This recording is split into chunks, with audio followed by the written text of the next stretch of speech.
کوئی نہیں. آپ یہ سمجھتے ہیں کہ اللہ رب العزت نے ویسے ہی پیدا کیا؟ تو آپ قرآن پاک کی ایک سورت ہے جن میں آیتوں کی ترتیب اللہ نے کسی اور انداز میں لگائی ہے، لیکن تشریح کسی اور انداز میں. ابھی یہ بھی قرآن پاک کے ایجادات میں شامل ہے. ما یلفظ من قول الا لدیہ رقیب عتید. اگر دنیا بے سبب ہوتی تو اللہ رب العزت نے جو انسان کے اعمال کی ریکارڈنگ کا سسٹم بنایا ہے وہ کتنا جامع ہے، وہ کتنا مضبوط ہے، وہ کتنا پختہ اور پکا ہے. اور اللہ تعالیٰ آپ کو اور مجھے وہ سسٹم بھی بیان کر رہا ہے. اللہ کو یہ بیان کرنے کی ضرورت تو چندہ بھی نہیں تھی، لیکن اللہ بیان کر رہا ہے تاکہ اللہ کی بات شاید کچھ لوگوں کو سمجھ آ جائے. ما یلفظ من قول الا لدیہ رقیب عتید. انسان حلق سے کوئی آواز نہیں نکالتا. کوئی آواز کبھی کبھی بامانی ہوتی ہے اور کبھی کبھی بے معنی بھی ہوتی ہے.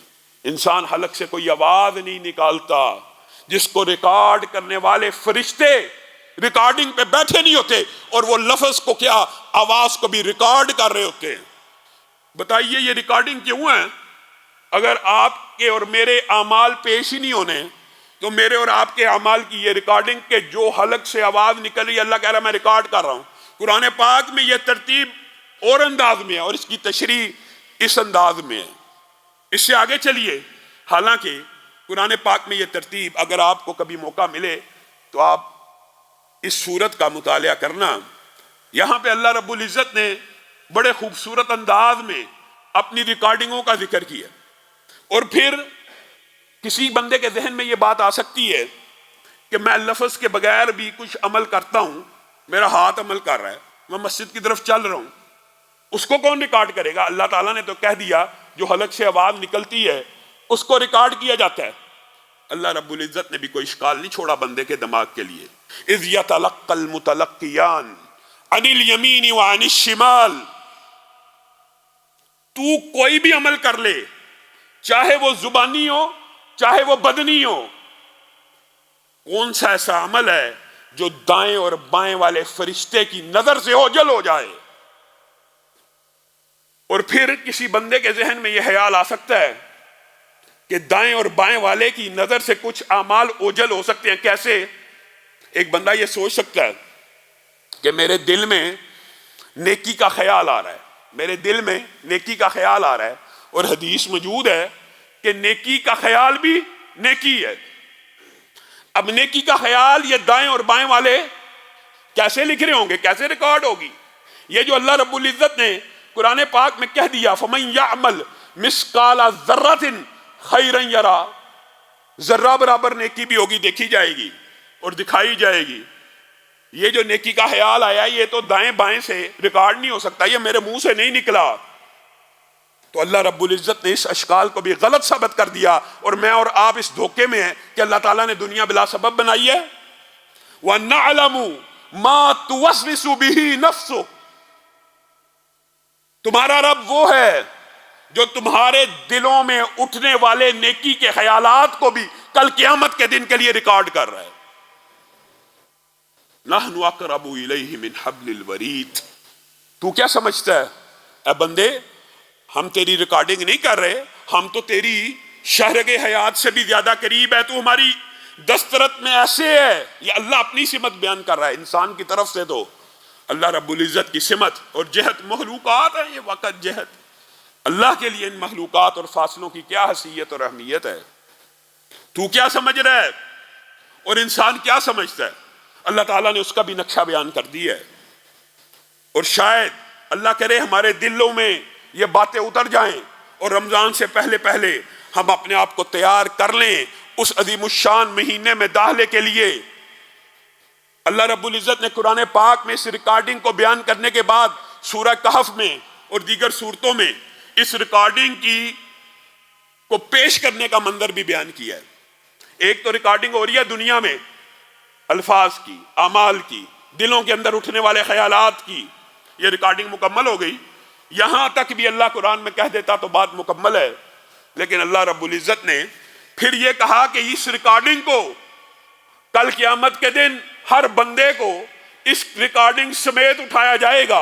اور بعض آیات یہ ہیں کہ یہ ریکارڈنگ اس کے گلے کے ساتھ لٹکی ہوگی. مراد یہ ہے کہ وہ بندہ 13 سال کا ہوا بالغ ہوا، 14 سال کا ہوا بالغ ہوا، 14ویں سال دن نمبر 1، گھنٹہ نمبر یہ، منٹ نمبر یہ، عمل یہ کیا تھا، دوسرے سیکنڈ میں یہ کیا تھا، تیسرے میں یہ کیا تھا، چوتھے منٹ میں یہ، پورے دن کی ایک کی ریکارڈنگ، دوسرے کی، تیسرے کی، چوتھے کی۔ انسان جب اپنی اس ریکارڈنگوں کو دیکھ رہا ہوگا، قرآن پاک میں وہ کیفیت بھی بندوں کی بیان کر دی ہے، اور بڑے بڑے نیک بندے بھی اس دن ان ریکارڈنگوں کو دیکھ کر کیا کہہ اٹھیں گے؟ مالی حاذل کتاب، مالی حاذل کتاب۔ اللہ یہ کیسی ریکارڈنگ ہے، اللہ یہ کیسی ریکارڈنگ ہے؟ مالی حاذل کتاب لا یغادر صغیرہ ولا یغادر کبیرہ۔ اللہ کوئی چھوٹا بھی نہیں چھوڑا، کوئی بڑا بھی نہیں چھوڑا، ایک ایک سیکنڈ کو، ایک ایک لمحے کو، ایک ایک پل کو ریکارڈ کر کے ہمارے سامنے لا کھڑا کیا۔ اللہ کہے گا جی ہاں، اقرا کتابک کفا بنفسک اليوم علیکم حسیبا، کفا بنفسک، اقرا کتابک، اقرا کتابک کفا بنفسک اليوم علیک حسیبا۔ پڑھ اپنی کتاب کو، پڑھ اپنی ریکارڈنگ کو۔ اور جب بندہ اپنی ریکارڈنگ کو پڑھا ہوگا، ایمانداری سے بتائیے اللہ نے جو الفاظ کہے ہیں وہ غلط ہو سکتے ہیں، اور اللہ تعالیٰ نے وہ کیفیت بھی بیان کر دی ہے۔ اقرا کتابک، اے بندے تیرا حساب میں نے کیا لینا ہے؟ اقرا کتابک، اپنی ریکارڈنگ دیکھ لے، اپنی ریکارڈنگ پڑھ لے، اپنی ریکارڈنگ سن لے۔ کبھی آپ موٹر وے کے اوپر اوور سپیڈ ہونا تو آپ اس کو کہیں نہیں نہیں میں نے اوور سپیڈنگ نہیں کی، تو وہ آگے سے کہتے ہیں آپ کی ریکارڈنگ ہمارے پاس موجود ہے، آپ آ کے اپنی ریکارڈنگ دیکھ لیں، آپ کی گاڑی 130 پہ جا رہی تھی، 140 پہ جا رہی تھی۔ اللہ رب العزت نے کتنی عمدہ قرآن پاک میں یہ مثال بیان کی ہے۔ اقرا کتابک، اپنی ریکارڈنگ خود دیکھ لے، پڑھ لے۔ کفا بنفسک اليوم علیک حسیبا، تیرا حساب کتاب میں لوں نہیں، اپنی ریکارڈنگ دیکھ لے اور جا اپنا حساب خود کر لے، اچھوں میں تھا کہ بروں میں تھا۔ یعنی بندے کے اوپر حجت بھی قائم کر دی، بندہ منہ کر ہی نہیں سکتا۔ اور جب بندہ اپنا رزلٹ دیکھے ایک دن میں 100 گنا ہے، نیکیاں 50 ہے، تو رب تعالیٰ نے کیا حساب لینا ہے؟ بندے تو اپنا حساب خود بھی کر لے، تیرا رب بندوں کے اوپر ظلم کرنے والا نہیں، یہ اپنی ریکارڈنگ دیکھ لے۔ افحسبتم انما خلقناکم عبثا، کیا تم نے گمان کر لیا اللہ رب العزت نے بلا وجہ پیدا کی ہے؟ فمن یعمل مثقال ذرہ، اور اللہ تعالیٰ نے بھی سمجھانے کے لیے کوئی کسر نہیں چھوڑی۔ محدثین اور مفسرین نے تو لکھا ہے نا کہ اللہ رب العزت صرف ایک سورت بھی نازل کر دیتے، یہ اللہ کا احسان ہے۔ اللہ نے بندے سے کلام کیا، اپنی مخلوق سے کلام کیا، ایک سورت ایک حکم بھی نازل کر دیتے، ماننا واجب تھا، لیکن اللہ نے تشریح بھی کی، خود ہی کر رہا ہے کہ شاید میرے بندوں میں سے کچھ سمجھ آئیں، کچھ لوٹ جائیں۔ اور رمضان آ رہا ہے، اللہ تعالی ہم سب کو لوٹنے کی توفیق دے، رجوع کرنے کی توفیق دے۔ اللہ ہم سب کو گناہوں سے پاک کر دے، صاف کر دے، اور ہمیں استقامت دے اس دین کے اوپر۔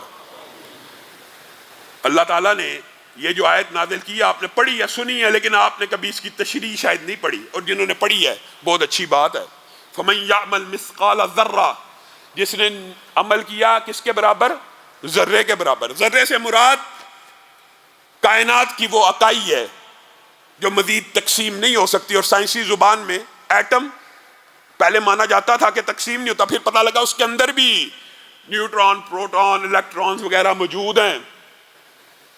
ایک ریت کا ذرہ ہے جس کو ہم ذرہ سمجھتے ہیں، ایک نمک کا ذرہ ہے جس کو ہم ذرہ سمجھتے ہیں، نہیں، ریت کے ذرے کا بھی 1000واں حصہ ممکن ہے، نمک کے ذرے کا بھی 1000واں حصہ ممکن ہے، اور وہ جو مزید تقسیم نہ ہو سکے ذرہ اس کو کہتے ہیں۔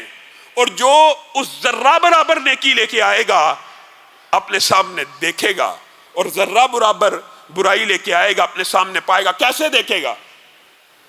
اور بعض لوگوں کو تو اللہ رب العزت نیکیاں دنیا میں بھی دکھا دیتا ہے، صرف آخرت کے لیے نہیں ہے۔ آخرت کے لیے تو آپ نے وہ حدیث سنی ہوئی ہے نا کہ کھجور کو اللہ تعالیٰ نے پرورش دی، پہاڑ جتنی ہو گئی، ایک صدقہ کیا ہوا کھجور کا پہاڑ جتنی نیکی بن گئی، تو دیکھ لی، اور کتنی بڑی کر کے میگنیفائی کر کے اللہ دکھاتا ہے۔